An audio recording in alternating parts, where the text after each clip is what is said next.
Merci Madame Gouès pour votre question. Je vais répondre en lieu et place de ma collègue Katia Kruger, déléguée à la coopération centralisée, qui s'excuse de ne pouvoir être parmi nous aujourd'hui, mais qui m'a demandé de vous apporter les réponses suivantes à vos questions. Concernant l'aide d'urgence, vous le savez, la région a apporté régulièrement des aides exceptionnelles de soutien pour des pays confrontés à des catastrophes majeures, l'Indonésie en 2009, Haïti, le Liban, le Pakistan et en début d'année encore l'Ukraine.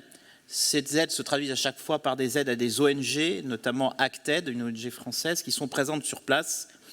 Et lorsqu'une catastrophe se produit dans un pays dans lequel la région Bretagne a déjà une coopération décentralisée, ça a été le cas, vous vous en souvenez peut-être, d'Haïti, il est alors demandé, en plus, à l'ONG bénéficiant de l'aide, d'axer autant que possible son intervention dans la région partenaire, en lien avec le programme d'action développé par la région Bretagne et ses partenaires. Et le montant cumulé de l'aide apportée par la région en réponse à ces situations dramatiques est à ce jour de 445 000 €.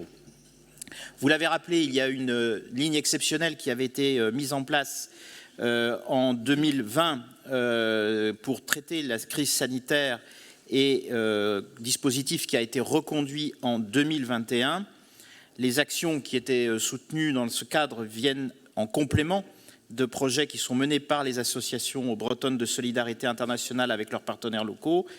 Et cette ligne qui avait été mise en place en 2020, liée spécifiquement à la situation de pandémie, n'est pas spécifiquement liée à la coopération avec la région du Centre, mais a été lancée en faveur de toutes les associations intervenant dans les pays dits du Sud. Donc ce dispositif particulier n'a pas vocation à être relancé, mais la question qui est devant nous est d'étudier si une aide d'urgence doit être décrétée, au bénéfice de qui, dans quelle partie du pays, le risque de sous-alimentation étant concentré au nord du pays et dans la capitale, et par quels moyens des ONG, des associations bretonnes intervenant sur place. Et la région réfléchissant actuellement à travers le comité mixte à laquelle tous les groupes politiques de cette Assemblée participent, sur la refonte de sa politique en faveur de la solidarité internationale, c'est dans ce cadre que sera abordée cette question. Concernant notre coopération avec la région centre du Burkina Faso, l'état actuel d'insécurité que vous avez rappelé dans votre question interdit tout déplacement sur place. Le pays est classé par le ministère de l'Europe et des Affaires étrangères en zone rouge, ce qui limite par conséquent nos actions au bénéfice éventuel de quelques partenaires expérimentés pour intervenir sur ce type de territoire. Mais le comité mixte international aura donc vocation à se saisir de cette question.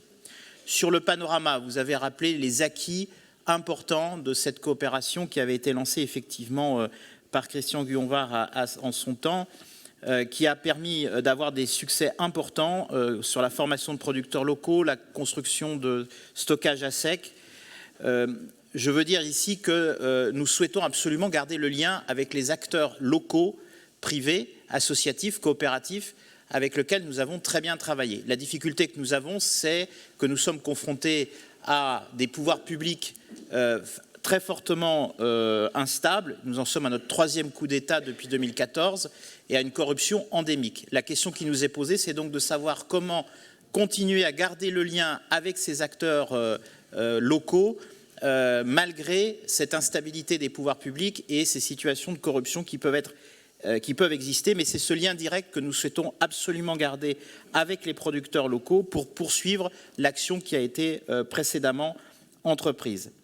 Enfin, sur votre dernière question, comme l'a annoncé Katia Kruger, qui pilote cette politique, un travail est actuellement mené sur la refonte de notre politique dans ce domaine, au travers du comité mixte qui donc associe tous les groupes politiques, mais aussi le Césaire.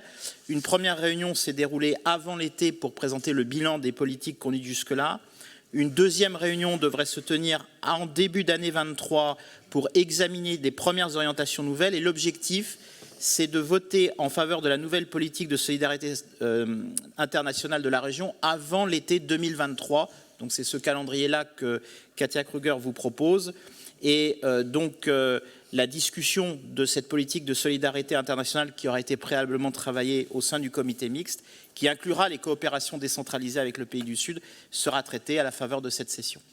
Je vous remercie. Merci à vous. La parole